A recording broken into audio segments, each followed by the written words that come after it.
Merci beaucoup, Monsieur le ministre. Et évidemment, merci beaucoup, mesdames et messieurs de la presse, pour votre intérêt continu. En effet, je vous remercie sincèrement d'être présents aujourd'hui. Nous nous trouvons à un moment charnière pour notre pays. Comme vous le savez, le 27 juin dernier à Washington, nous avons signé un accord de paix historique avec la République du Rwanda, et ce, sous la médiation des États-Unis d'Amérique. Et au-delà de la signature, évidemment, parce que cet accord nous concerne, nous en particulier en République démocratique du Congo, et plus précisément les populations à l'est de la République démocratique du Congo, il y a un besoin urgent de compréhension. Et nous avons une responsabilité, évidemment, d'expliquer cet accord et de fournir en toute transparence plus de détails, d'amples détails sur cet accord et ce qu'il prévoit. Évidemment, tout cela en harmonie et en pleine cohérence avec les orientations et les instructions qui nous ont été données par son Excellence, Monsieur le Président de la République. Et comme vous l'avez entendu dans l'extrait de son discours à l'occasion de la commémoration du 65e anniversaire de l'indépendance de la République démocratique du Congo, en ligne avec ces principes qui nous ont orientés dans la négociation et dans la signature de cet accord de paix. Alors juste pour vous rappeler un peu l'historique et le chemin qui a été parcouru et qui a conduit à la signature de cet engagement, comme vous le savez tous, le tout a commencé le 25 avril dernier à Washington, D.C., quand nous avions la signature de la déclaration des principes entre la République démocratique du Congo et le Rwanda, étape qui a été justement signée par les deux ministres des Affaires étrangères respectifs, et ensuite qui a été suivi d'une série de négociations et de pourparlers au niveau de nos experts techniques qui ont effectué une série de rencontres à Washington et sous d'autres formats. Et donc le 18 juin, nous avons eu un projet d'accord final qui a été paraphé par nos experts qui étaient à Washington et donc qui traduisait les principes de la déclaration de principes signée le 25 avril, notamment le retrait des forces rwandaises, l'activation du concept d'opération conjointe ou du CONOPS et le retour encadré des déplacés dans les zones affectées. Et enfin, le 27 juin, donc la semaine passée, j'ai signé au nom de la République démocratique du Congo l'accord final avec mon homologue rwandais en présence du secrétaire d'État américain Marco Rubio. À l'issue de cette signature, nous avons été reçus à la Maison-Blanche, je pense que vous voyez les images, par le président Donald Trump, qui a salué le courage politique et qui a exigé de manière très explicite aussi le respect de cet accord. Ce processus se poursuivra dans les semaines à venir avec un sommet de haut niveau prévu entre le président Félix-Antoine Tshisekedi Tshilombo et son homologue Paul Kagame, toujours sous l'égide de la médiation américaine et prévu à Washington, D.C. Je tiens à être clair avant de me pencher sur l'accord même et ses différents chapitres et articles. Cet accord n'est ni un traité économique entre la République démocratique du Congo et les États-Unis, ni un accord commercial bilatéral entre la RDC et le Rwanda. Il s'agit tout d'abord d'un accord politique et sécuritaire centré sur des engagements concrets. La cessation des hostilités, le retrait des troupes étrangères, la fin du soutien aux groupes armés, qu'il s'agisse du M23 ou d'autres, la neutralisation des menaces résiduelles et le retour durable de la paix dans l'est de notre pays. Je reviendrai dans un instant sur le contenu détaillé de cet accord, mais je voulais d'emblée poser ce cadre et nous donner une compréhension partagée. Alors, mesdames et messieurs, si nous nous penchons sur d'abord le préambule de l'accord, je sais que très souvent, c'est la première page qu'on aime tourner et passer sans trop s'y appesantir, mais quand même, je pense que c'est quelque chose de très important. La préambule nous rappelle que les boussoles, et plutôt le préambule est la boussole politique de l'accord. Il définit l'esprit, les principes et les valeurs qui nous engagent. Vous allez vous rendre compte que dans ce préambule, on réitère justement l'attachement aux principes du droit international, aux résolutions du Conseil de sécurité des Nations Unies, à savoir la résolution 2773, mais aussi aux efforts régionaux de médiation sous l'égide de l'Union africaine et aussi de la SADC et de la CIRGL. Le préambule reconnaît aussi le rôle des États garants à savoir celui des États-Unis d'Amérique, qui ont facilité cette démarche avec constance et conviction. Il exprime aussi la reconnaissance de tous les partis à ceux qui ont permis que le dialogue prenne le pas sur la confrontation. Et très souvent, on pose la question justement, est-ce que le préambule n'est pas juste quelque chose de symbolique? Et pourquoi est-ce qu'on doit y accorder tant d'importance? Et la réponse est claire. Le préambule n'est pas une simple formalité. C'est le fondament politique et éthique de tout ce qui suit.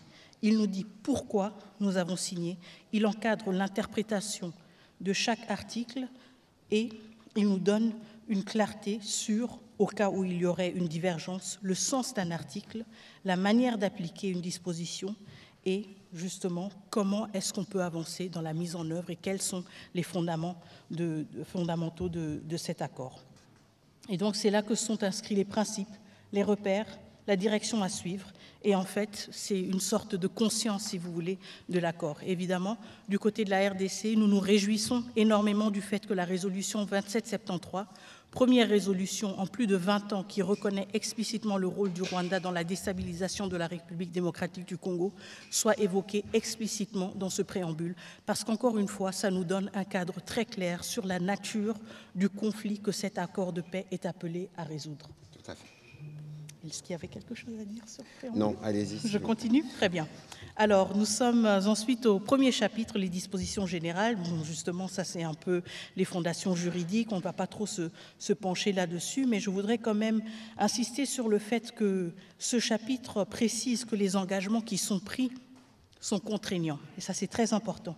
Autrement dit, ce n'est pas un protocole d'intention. On n'a pas signé pour dire on va essayer de faire un peu, et puis si ça ne marche pas, ce ne sera pas la fin du monde. Non, ce sont deux États responsables qui ont pris cet engagement et qui ont aussi pris l'engagement d'une redevabilité pour être responsabilisés en cas de lacune, en cas de manquement dans l'exécution de leurs responsabilités qui leur incombent dans le cadre de cet accord. Et donc ce chapitre rappelle également que l'accord s'inscrit dans le cadre des efforts régionaux et internationaux existants, notamment la résolution 2773, donc encore une fois, on a une référence à cette résolution, et les cadres de la CIRGL, de la SADC et de l'Union africaine. Et donc ce qui est important, c'est aussi de comprendre que l'accord s'inscrit dans une complémentarité de tous ces instruments qui existent déjà. Il n'est pas là pour dire que la CIRGL ne compte plus, il n'est pas là pour dire que tout ce qui a été fait sous l'égide de l'Union africaine, la SADC ou l'AEAC ne compte plus, mais il vient se greffer à ces efforts et s'inscrit dans une logique de complémentarité et contribue justement à renforcer, à structurer et à contribuer aussi aux efforts communs qui ont déjà été amorcés dans le cadre d'un souci d'une stabilisation durable de la région des Grands Lacs.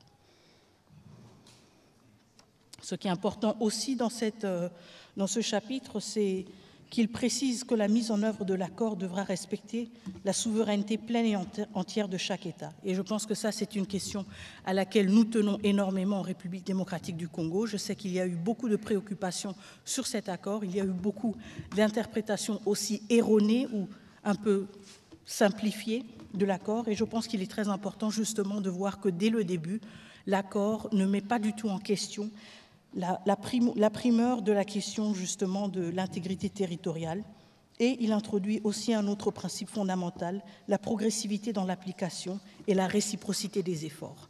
Et ça, c'est aussi quelque chose de très important. On entend souvent dire que c'est seulement la RDC qui doit fournir des efforts ou c'est seulement la RDC qui a de telle et telle responsabilité, mais on se rend compte en fait qu'il y a une concomitance des efforts, mais il y a aussi un effort ou un devoir de réciprocité entre toutes les parties prenantes et signataires de cet accord. Et donc, je pense que de là découle aussi une question ou la réponse à la question qu'on a souvent, est-ce que cet accord a une vraie force obligatoire? Est-ce qu'il est vraiment contraignant? Comme je l'ai dit, il est justement contraignant et c'est dit explicitement dans ce chapitre, mais aussi il faut reconnaître qu'au-delà de l'aspect de la contrainte juridique, il ne faut pas non plus sous-estimer la pression politique, la pression médiatique et diplomatique que cet accord nous donne, et donc la possibilité aussi de nous assurer de sa mise en œuvre à travers d'autres leviers, y compris les leviers diplomatiques et aussi médiatiques, raison pour laquelle il est pour nous de grand intérêt de nous assurer que notre opinion publique se familiarise avec cet accord et se l'approprie justement parce qu'il y a plusieurs leviers pour nous assurer qu'il est mis en œuvre. Avant d'aller au deuxième chapitre, je tiens à rappeler que sur ces premiers chapitres qui parlent de l'intégrité territoriale et de l'interdiction des hostilités, les principes sont énoncés de manière claire et les parties conviennent. Ça veut dire que nous, République démocratique du Congo et le Rwanda, on a dit dans cet accord qu'il est hors des questions de violer l'intégrité des territoires des uns comme des autres, c'est ce que disent le point 1 et les points 2, et on convient que dorénavant, les parties conviennent que les différends seront réglés par des processus établis par des présents accords. En d'autres termes, on s'organise pour que plus jamais, s'il y a des problèmes, qu'on se tire dessus, mais que nous allons. Voilà plus ou moins ces premiers chapitres qui vient sceller ce qui a toujours été pour nous une ligne rouge à ne pas franchir, l'intégrité territoriale de la RDC, pas un seul centimètre. Vous pouvez progresser pour le deuxième chapitre. Et donc justement, cela clarifie que dès le début, ces principes sont reconnus et montrent aussi à quel point nous nous sommes investis pour le fait qu'ils soient inclus de manière systématique à travers l'accord. Quand nous nous penchons sur le deuxième chapitre, la cessation des hostilités et le retrait des troupes étrangères, évidemment, nous abordons ici le cœur même de l'accord. À la fin des combats, le retrait ordonné, vérifié et complet des troupes rwandaises du territoire congolais, mais aussi la fin du prétexte de l'activisme continu des FDLR à travers la mise en œuvre du CONOPS. Donc ici, je voudrais justement d'abord me pencher sur la question de la cessation immédiate des hostilités. L'accord engage les deux parties à cesser immédiatement et sans condition toute forme d'hostilité armée, qu'elle soit directe ou indirecte. Et cela concerne plus précisément les affrontements entre forces régulières, mais aussi l'usage de groupes armés supplétifs, et donc là, nous parlons notamment du M23, les frappes, les incursions ou les menaces transfrontalières, ainsi que tout soutien logistique, financier ou politique à des entités armées opérant en territoire congolais. Les parties s'engagent également à s'abstenir de toute déclaration publique susceptible de raviver les tensions et à privilégier la communication via les canaux prévus par l'accord. Et donc, évidemment, nous nous inscrivons dans cette logique, justement, d'une sensibilisation sur l'accord, mais pas d'une instrumentalisation politique de l'accord, parce que, justement, ceci nuirait à l'effort d'une pacification et une cessation des hostilités, non seulement les hostilités armées, mais même, si vous voulez, dans les discours politiques. Ensuite, l'accord prévoit aussi que le Rwanda retire l'ensemble de ses forces armées dans le contexte de la mise en œuvre du CONOPS. Comme vous le savez, ou comme certains d'entre vous s'en souviennent encore peut-être, le CONOPS avait été signé en octobre 2024 dans le cadre du processus de Luanda. Et c'était un outil d'exécution concret qui avait été élaboré par les services de renseignement respectifs des deux pays. Et donc le CONOPS fixe les modalités techniques précises du retrait des forces armées rwandaises. Il est composé d'un calendrier structuré en 3 phases de 30 jours, avec des jalons clairs à respecter. Il prévoit aussi une cartographie officielle des zones occupées, l'établissement de corridors de retrait et une vérification conjointe justement de ce retrait à travers des patrouilles mixtes congolaises et internationales, ainsi que la remise à l'issue de chaque phase d'un rapport certifié au mécanisme conjoint de coordination de la sécurité. Évidemment, simultanément à ce désengagement des forces armées rwandaises, le CONOPS prévoit aussi la neutralisation des FDLR. Et donc, un des points essentiels de ce chapitre est justement le retrait, non seulement le retrait des troupes rwandaises, mais justement la neutralisation des FDLR. La neutralisation des FDLR veut dire que dans le contexte actuel, le CONOPS prévoit une série d'activités pour mettre fin à la présence et à l'activisme des FDLR dans le territoire de la République démocratique du Congo.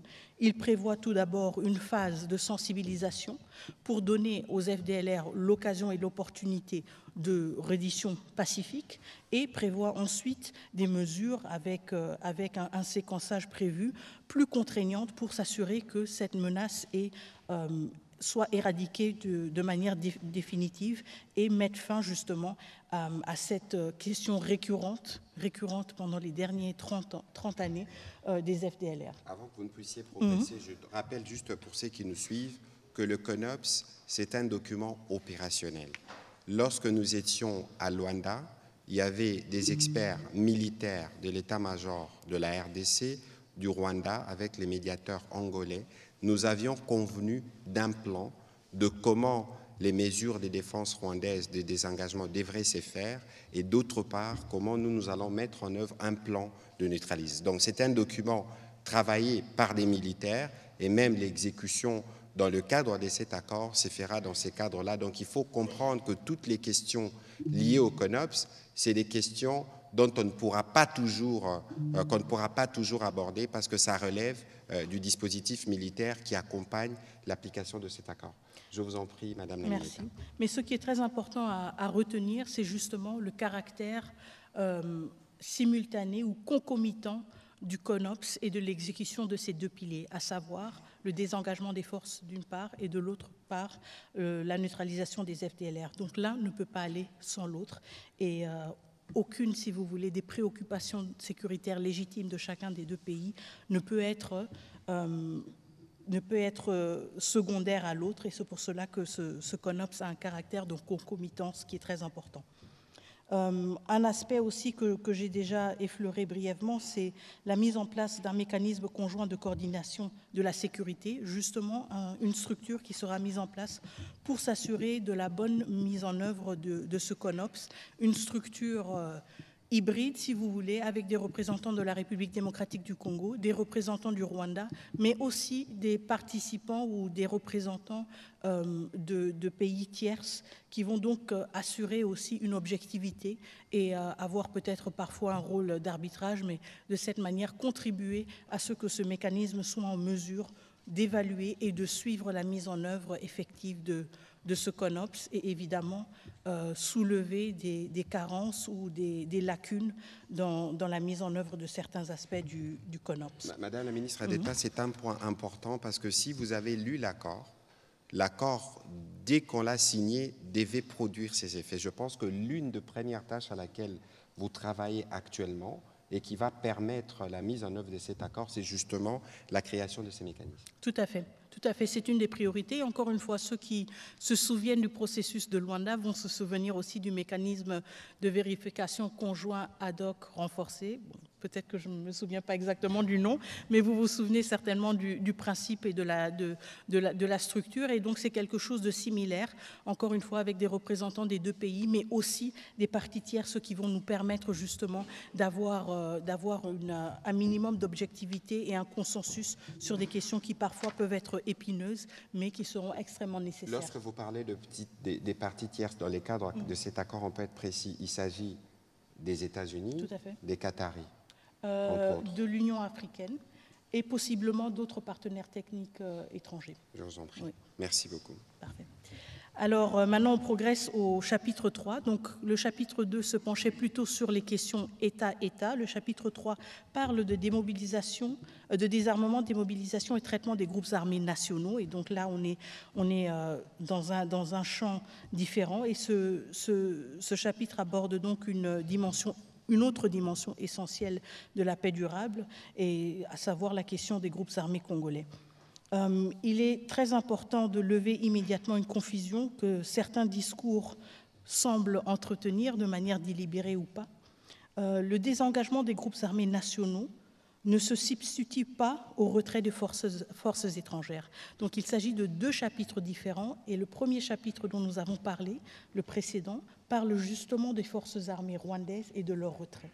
Celui-ci parle des groupes armés. Les deux questions sont traitées dans l'accord. Il n'y a pas un groupe, si vous voulez, qui est exclu. Les deux questions sont traitées à juste titre, mais évidemment avec la spécificité nécessaire que chacun de ces groupes requiert. Donc, quand il s'agit du désengagement des groupes armés nationaux, il faut surtout donc revenir sur le fait que le désarmement est obligatoire pour tous les groupes armés congolais. L'accord prévoit que les groupes armés congolais qui opèrent sur le territoire national doivent être désarmés, démobilisés et cantonnés sans délai. Comme vous le savez tous, nous avons le PDDRCS qui est en fait le cadre prévu par l'État congolais, justement le cadre institutionnel et le programme prévu par l'État congolais pour donner des perspectives aux ex-combattants des groupes armés. Cela comprend, quand on parle de groupes armés, évidemment les groupes actifs dans les zones anciennement ou actuellement sous contrôle du M23, les groupes dits d'autodéfense et tout mouvement prétendant représenter une revendication communautaire par la voie des armes. Quand on parle du désarmement, on parle aussi d'un désarmement suivi d'une sélection stricte en cas d'une réintégration conditionnelle. Et donc ici, il y a aussi une rupture très importante avec des pratiques qu'on a vues par le passé, à savoir des pratiques d'intégration généralisée, d'effectifs de groupes armés. De brassage ici, et des mixages. Justement. Et nous ne sommes pas dans cette logique. Nous sommes justement dans une logique où les ex-combattants de groupes armés qui auraient peut-être l'intention ou le souhait d'être intégrés dans les forces armées ou les forces de sécurité doivent répondre à des critères stricts. On doit s'assurer justement, tout d'abord, de leur nationalité congolaise, évidemment aussi de leur non-application dans des crimes graves et d'autres critères, évidemment, qui vont être appliqués. Mais je pense que l'aspect clé ici, c'est le fait justement qu'on ait un catalogue, si vous voulez, de critères qui nous assure que toute intégration répond à des leçons que nous avons apprises et tirées du passé et qui nous protègent, nous, mais aussi qui protègent nos institutions d'être affaiblies de l'intérieur en intégrant sans discrimination et de manière ouverte et sans filtre des individus issus de groupes armés qui pourraient justement, suite à leur rôle dans les groupes armés différents, avoir été complices ou eux-mêmes auteurs de violations graves. Ça veut dire que c'est un processus de vetting. Tout à fait. Ce ne sera pas un brassage, un mixage des groupes, non, mais ça se fera de manière individuelle. Tout à fait. On regardera les dossiers de chacun. Si vous êtes coupable de crime, si vous n'êtes pas physiquement apte, ou s'il y a des soupçons ou d'autres éléments, vous ne pourrez ni intégrer l'armée, ni intégrer la police. En effet. Et donc cela s'inscrit évidemment, ou s'inspire plutôt des meilleures pratiques internationales qu'on a vues dans d'autres situations post-conflit et dans les efforts justement de s'assurer que même après un conflit, les forces armées, les forces de sécurité sont justement en mesure et à la hauteur de remplir leurs fonctions et ne sont pas affaiblies de l'intérieur.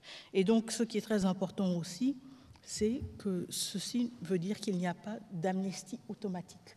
Ça ne veut pas dire que dans le cadre d'un accord de paix, tout est oublié et tout est passé. Et je pense que ça, c'est quelque chose de très important aussi, l'aspect de la redevabilité, même s'il n'est pas, et je suis sûre qu'il y aura des questions à ce sujet, même s'il n'est pas ancré de manière individuelle, il est très important, quand on lit l'accord, de voir qu'il y a justement de manière transversale cette considération-là, et cette considération qu'on ne peut pas rebâtir une société et ses institutions sans pour autant avoir un aspect de redevabilité, de responsabilité et tirer les leçons du passé, que ce soit le passé lointain, parce que nous l'avons vu avec le brassage et le mixage, ou le passé très récent, parce que nous l'avons vu avec le comportement de certains individus.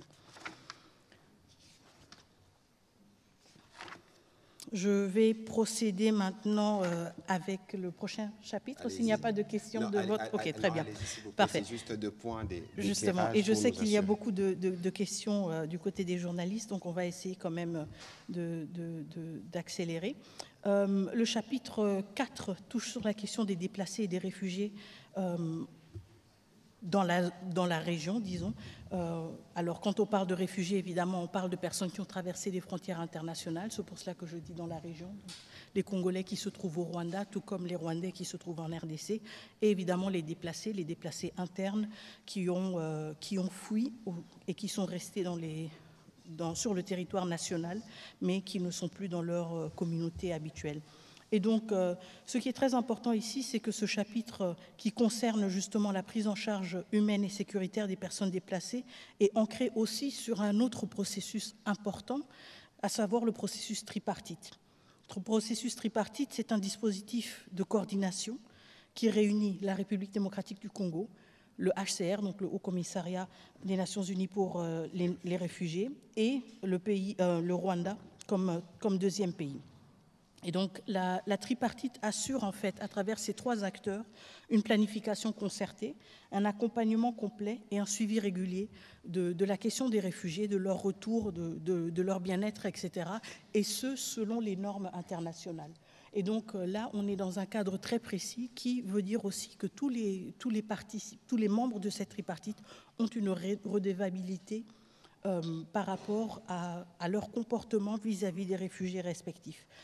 Juste pour rappel, en termes de la situation aussi des réfugiés, les derniers chiffres en notre possession parlent de à peu près 132 000 réfugiés rwandais qui sont toujours en République démocratique du Congo et 135 000 Congolais qui seraient au Rwanda comme réfugiés selon le HCR. Et donc c'est un enjeu majeur. On parle de plus de 250 000 personnes, un quart de million de personnes qui sont toujours à l'étranger, qui n'ont pas encore eu l'occasion de revenir chez eux et pour lesquels on doit créer des conditions propices pour le retour. Et donc, ce sera donc une priorité de cet accord aussi, de s'assurer que tout retour se fasse dans le cadre de cette tripartite. Et je sais qu'il y a eu beaucoup de débats et de spéculations, de préoccupations et d'angoisse aussi sur la question de mouvements de population. Beaucoup de rapports aussi qui nous sont survenus de mouvements irréguliers de population. Et je suis sûre aussi qu'une des questions qui revient souvent, c'est comment justement s'assurer que ce processus tripartite ne soit pas instrumentalisé ou utilisé pour implanter des populations étrangères en RDC et sous couvert d'un retour volontaire. Et je pense que c'est justement là où le cadre formel de la tripartite nous aide parce que justement, il nous permet à procéder à des retours seulement de personnes qui sont formellement enregistrées comme réfugiés auprès du HCR. Donc on ne prend pas juste qui se dit congolais ou qui se dit rwandais pour dire bon, rentrez, on vous aide à rentrer chez vous. Non, ce sont des personnes qui sont enregistrées comme réfugiés auprès du HCR. Donc nous avons des bases de données qui remontent à plusieurs années, si pas décennies. Ce sont des personnes qui sont volontaires et donc qui veulent retourner chez eux. Et évidemment, ce sont des personnes dont la citoyenneté est reconnue. Tout à fait. Et c'est ça, ce sont justement ces piliers-là qui nous permettent de nous assurer que tout retour de population, tout mouvement de population est encadré en bonne et due forme, et du côté de la République démocratique du Congo, encadré par les autorités territoriales et nationales qui sont en charge de Je me souviens, Madame Lamineta, que dans vos mots qui ont suivi justement la signature de l'accord à Washington, vous avez évoqué des femmes avec qui vous étiez en discussion, la question humanitaire. Quelle est la place de la question humanitaire dans cet accord, bien au-delà de la question des déplacés, de la question des réfugiés, mais les conditions de vie elles-mêmes? Oui, la question humanitaire est aussi une des priorités, justement, parce que l'accord revient de manière explicite aussi sur le besoin de rétablir dans les plus brefs délais un accès humanitaire, de faciliter justement la prise en charge des populations et aussi la sécurité du personnel humanitaire. Ce que nous avons vu pendant les derniers mois, en particulier dans les zones sous occupation ou en particulier pendant l'occupation, c'est qu'on avait un accès humanitaire extrêmement restreint. On avait des populations qui n'avaient pas accès ou qui ne pouvaient pas être assistées. Nous avons eu des infrastructures logistiques et tout un accès logistique qui a été complètement saboté. Et donc, l'aspect clé aussi dans ce chapitre, c'est justement de voir comment s'assurer que l'accès humanitaire est rétabli et comment les parties s'engagent à faciliter la libre circulation des civils, y compris des humanitaires, pour justement assurer aussi un plus grand respect du droit international humanitaire, y compris dans le cadre de la mise en œuvre de l'accord. Et ça, c'est un aspect très important, parce que ça veut dire que les deux parties sont conscientes du fait que jusqu'à présent, dans les zones occupées en particulier, l'accès humanitaire n'a pas été facile, n'a pas été assuré, et numéro 2, le droit humanitaire international n'a pas nécessairement été respecté.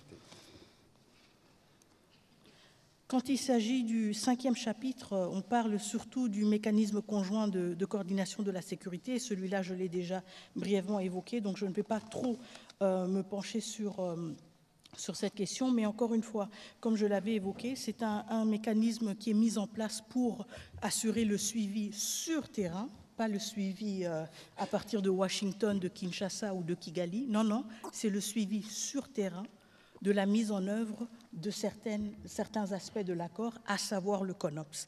Et ce mécanisme conjoint a donc la responsabilité d'être mis en place et de lancer dans un délai de 30 jours à compter de l'entrée en vigueur de l'accord, donc du 27 juin, et justement qui doit fonctionner uniquement conformément aux conditions arrêtées entre les parties.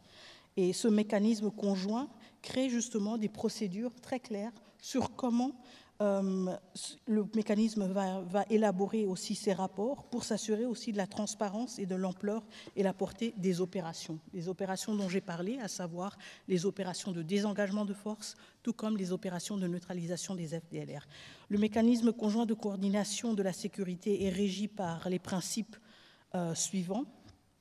Tout d'abord, et le plan de mise en œuvre est à l'annexe de l'accord, la fin irréversible et vérifiable du soutien de l'État aux FDLR et aux groupes armés associés, et l'interdiction totale de tout soutien matériel, logistique, financier ou autre, qu'il soit national ou étranger à ces derniers.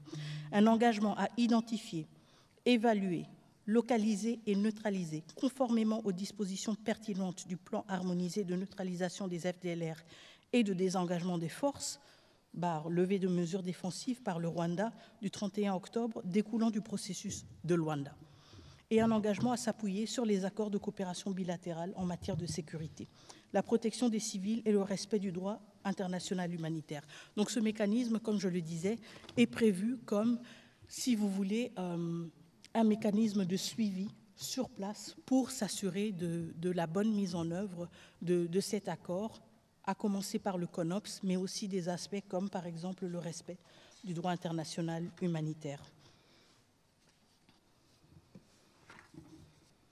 Ce qui est aussi prévu dans le cadre de ce mécanisme, si je ne me trompe pas, c'est une collaboration avec la MONUSCO, qui est un acteur clé dans la zone, et justement, et aussi le fait que les parties peuvent justement solliciter l'appui de la MONUSCO, mais aussi d'autres soutiens multilatéraux qui peuvent contribuer à la bonne exécution de l'accord et justement au fonctionnement du mécanisme conjoint. Tout à fait. Tout à fait. Alors, on va passer sur, je pense, le chapitre du cadre d'intégration économique régionale. Tout à fait. Donc, les dispositions économiques et la coopération régionale. Je pense que ça, c'était aussi un de ces chapitres qui a suscité beaucoup de rumeurs et d'interprétations parfois erronées et parfois même de suspicions. Et donc, ce que je voudrais tout d'abord clarifier, c'est que ce volet ne contient pas d'engagement économique. Il parle plutôt du souci, si vous voulez, de prévoir dans l'avenir une intégration régionale accrue. Et ça, c'est une leçon que nous avons tirée d'autres régions, c'est une leçon que nous avons tirée de notre propre région.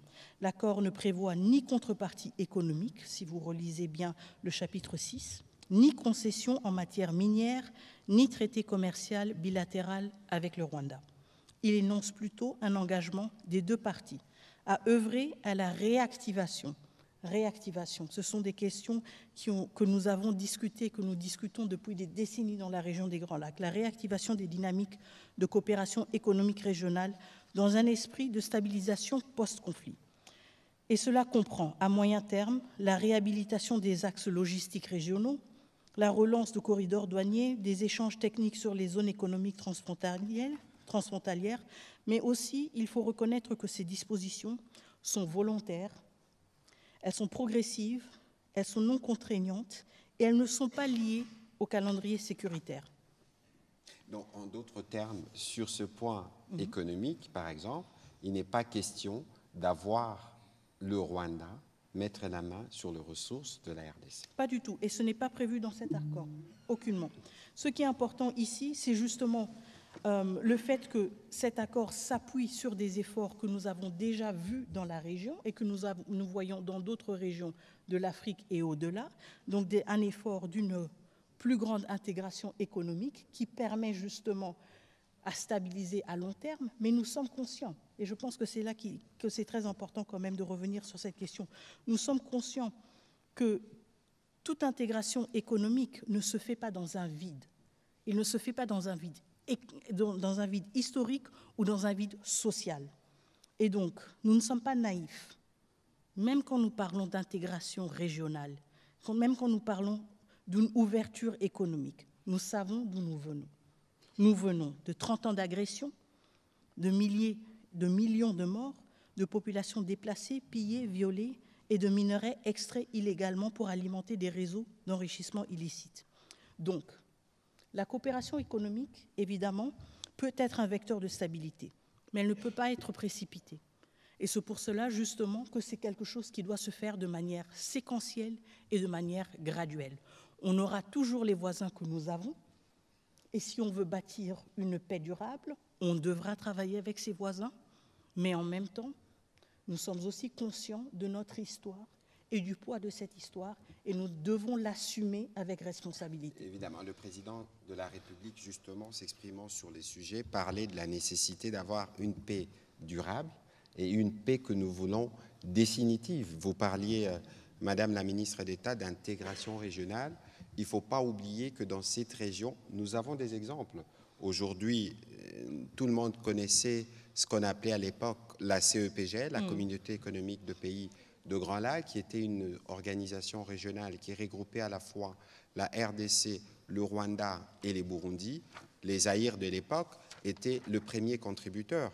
Et aujourd'hui, il y a une partie d'ailleurs de l'électricité, je pense qu'il s'agit de Sinelac, qui est une entreprise qui est née justement de cette intégration régionale de la CEPGL, qui donne l'électricité à la fois en RDC, au Rwanda et au Burundi, et dont les dirigeants, je pense que le directeur général est rwandais, l'adjoint burundais, les financiers congolais. Et donc c'est un exemple parce que finalement, le président de la République ne cesse de le dire, que nos voisins, c'est des peuples avec lesquels nous devons vivre et qu'il n'y a pas de problème avec le peuple rwandais, particulièrement parce que nous parlons du Rwanda. Donc il est important que tout le monde comprenne que lorsque nous avons fait la paix, lorsque nous avons consolidé la paix, le pont qui suit, c'est le développement. D'abord pour nous-mêmes, parce que si les investissements américains sont annoncés dans la région, c'est des investissements qui se feront en RDC. Et puis on a parlé d'intégration régionale. On a parlé du modèle de l'EAC, on a parlé des CIRGL. Donc ici, il faut regarder le rôle moteur de la RDC, de tout ce que nous représentons comme marché économique, et que si les opportunités arrivent, c'est des opportunités qui ne se feront pas que pour un seul voisin, mais c'est des opportunités qui vont toucher toute la région avec des effets contagieux. Voilà un peu le petit commentaire que je voulais faire à ces sujets, et parce que l'accord prévoit que pour des discussions, vous aviez suivi les docteurs Boulos, des discussions qui peuvent porter sur des questions économiques pourront faire l'objet d'un autre point qui sera en discussion. Mais ici, la priorité, c'est la paix. La priorité, c'est le traitement des questions humanitaires.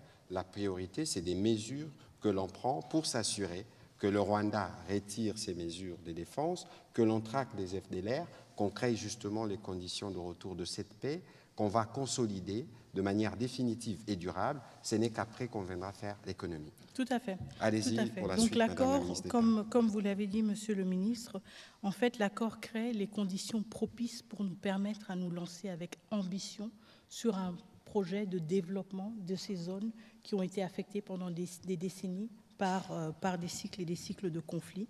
Mais justement, tout d'abord vient la paix et ensuite le développement, les investissements et la stabilité, aussi la prospérité partagée.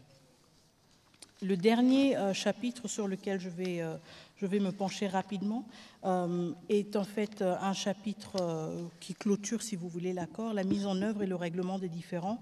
Ici, je voudrais souligner le fait que ce chapitre prévoit la mise en place d'un comité de surveillance conjointe composé d'abord des parties signataires, évidemment, mais aussi du facilitateur de l'Union africaine, du Qatar et des États-Unis. Et donc, ça veut dire que nous avons à deux niveaux un suivi de l'accord. Nous avons au niveau très opérationnel et au niveau du terrain le comité conjoint de sécurité, de la sécurité. Mais ensuite, nous avons aussi à un niveau politique, à un niveau plus élevé, justement, un comité de surveillance conjointe qui permet aussi à soulever certaines questions et à vider certaines questions. Madame la ministre, tout de suite, les gens ont besoin de connaître la nuance. Comité conjoint de sécurité, le petit comité, son rôle, c'est quoi concrètement? Oui, son rôle concrètement, par exemple, c'est si on dit dans le cadre du désengagement des forces, il est prévu que dans la période de jour X à jour, de jour Y à jour X, il y ait un tel mouvement hors de la RDC. Ce comité ou cette structure, ce mécanisme a pour responsabilité de pouvoir suivre ces mouvements. Qui sont les États-Unis? Oui, tout à fait. Les États-Unis, la RDC, le Rwanda et possiblement aussi des partenaires étrangers et l'Union africaine aussi. Et l'Union africaine est donc comme un peu des garants de l'effectivité de ces. Mais ça, c'est au niveau du terrain. Donc si on dit, OK, nous sommes à Saké et à Saké, il y a tel et tel effectif parce que ce comité aura aussi la responsabilité d'établir, si vous voulez, un état de lieu. Alors, si on sait qu'il y a ce nombre d'effectifs et que c'est la prochaine zone à partir de laquelle il doit y avoir un déplacement, ce comité doit être en mesure de confirmer ou d'infirmer le fait que cette opération-là a eu bel et bien lieu. Évidemment, ce comité, ensuite, a un lien automatique, si vous voulez, au niveau supérieur, à savoir le niveau politique où nous avons le comité de surveillance conjointe, qui est aussi une plateforme à travers laquelle les différends peuvent être réglés. Tout à fait. Et donc, ça nous permet aussi, justement, de soulever certaines questions qui ont des répercussions ou qui se manifestent au niveau du terrain, au niveau très concret, à un niveau politique plus élevé, de les contextualiser et de trouver, justement, des solutions et des solutions à ces problèmes respectifs. Très bien. Alors peut-être rapidement, Madame la ministre d'État, est-ce que sur les annexes, parce qu'on a parlé du préambule, on a parlé des 7 articles, je pense, et nous sommes revenus sur les grands axes de chaque point de l'accord. Pour ceux qui nous suivent et pour les journalistes présents, c'est un exercice particulier où nous voulons faire un peu de pédagogie pour que vous puissiez vous rendre compte que tous les détails ont été étudiés dans les compromis qui ont été trouvés pour voir que nous nous sommes assurés en amont, nous avons pris des précautions de sorte que cet accord puisse nous donner les résultats escomptés, à savoir l'ouverture, en tout cas une voie pour le retour effectif de la paix. L'accord comprenait les préambules, je rappelle, résolution 2773, charte de l'Union africaine qui parle de l'intégrité des frontières et de leur inviolabilité. Maintenant, dans les documents qui suivent l'annexe, il y a le CONOPS, on en a parlé, document élaboré par les états-majors des forces depuis le processus de Luanda, mais aussi, Madame la ministre d'État, les éléments que vous pouvez rajouter. Tout à fait. Et donc, tout comme l'accord même, les annexes sont aussi disponibles, et donc j'invite tout le monde aussi de se familiariser avec ces annexes. Donc, au-delà du CONOPS qui est repris dans son intégralité, l'annexe se penche aussi sur la question du mécanisme conjoint de coordination de la sécurité dont nous avons déjà parlé assez amplement. Donc, il parle de la composition de ce mécanisme, il parle aussi de la mission et des capacités de ce mécanisme. Donc, alors, les parties, par exemple, conviennent que la mission du mécanisme est d'identifier, d'évaluer, de localiser les FDLR, les groupes affiliés, afin de permettre la neutralisation des FDLR, mais aussi, ils conviennent que le mécanisme est habilité et à surveiller, évaluer la mise en œuvre du CONOPS, qui a ces deux éléments, à savoir la neutralisation des FDLR et le désengagement des forces, procéder à des échanges de renseignements et d'informations entre les parties aux fins de mise en œuvre du présent accord et du CONOPS, parce qu'évidemment, c'est le renseignement qui est au cœur de toutes ces questions. Si on parle de désengagement, on doit avoir des éléments, on doit savoir quels éléments sont ou quels effectifs sont positionnés à quel endroit. Même chose avec les effectifs résiduels des FDLR. Quels sont ces effectifs et où est-ce qu'ils sont situés? Et donc, l'élément de l'échange des renseignements est au cœur aussi de ce mécanisme qui doit lui permettre justement de vérifier toutes les informations, les données et activités justement liées à la mise en œuvre du CONOPS et de ces deux piliers respectifs. Le mécanisme détermine aussi la portée géographique de ces activités en fonction des conditions sur le terrain et dans le plein respect de l'intégrité territoriale et de la souveraineté. Et donc, évidemment, ce mécanisme est prévu justement opérer dans les zones où nous avons ces deux préoccupations qui se concentrent de manière très palpable, à savoir le désengagement des forces, mais aussi la question des FDLR.